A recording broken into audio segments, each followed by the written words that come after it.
യേശുക്രിസ്തുവിന്റെ ജനനത്തെ സ്തുതിക്കാൻ ബെത്ലഹേമിലെത്തിയ 3 രാജാക്കന്മാരുടെ ഓർമ്മ പുതുക്കുന്ന ഒരു ആഘോഷമുണ്ട്. എല്ലാ വർഷവും ജനുവരി 6-നാണ് മെക്സിക്കോയിൽ എപ്പിഫാനി അഥവാ ത്രീ കിങ്സ് ഡേ ആഘോഷിക്കുന്നത്. ക്രിസ്മസ് ആഘോഷങ്ങൾക്ക് സമാപനം കുറിക്കുന്ന ആഘോഷം കൂടിയാണ് ത്രീ കിങ്സ് ഡേ.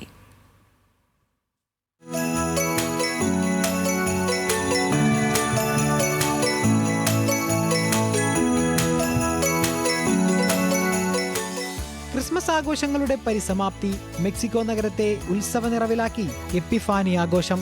3 രാജാക്കന്മാർ യേശുക്രിസ്തുവിന്റെ ജനനത്തെ സ്തുതിക്കാനായി ബെത്ലഹേമിലെത്തിയതായാണ് വിശ്വാസം. യേശുക്രിസ്തുവിനടുത്തെത്താൻ 12 ദിവസമാണ് ഇവർ സഞ്ചരിച്ചത്. ഈ രാജാക്കന്മാരെ കുറിച്ചുള്ള ഓർമ്മകൾ പുതുക്കിയാണ് ത്രീ കിങ്സ് ഡേ ആഘോഷം.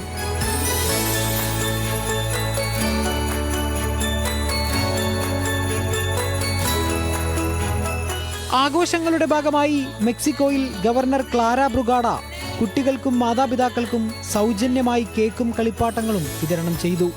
പ്രായഭേദമന്യേ എല്ലാവർക്കും സന്തോഷം നൽകുന്നതാണ് ഈ ആഘോഷം. മെക്സിക്കോയിൽ ഇത് ക്രിസ്മസിന്റെ 12 ദിവസത്തെ ആഘോഷങ്ങൾക്ക് സമാപനം കുറിക്കുന്ന പ്രധാന ഉത്സവമാണ്. രാജാക്കന്മാരുടെ വേഷത്തിലെത്തുന്നവരും ആഘോഷത്തിന്റെ മറ്റൊരു ശ്രദ്ധേയ കാഴ്ചയാണ്. International desk, news Malayalam.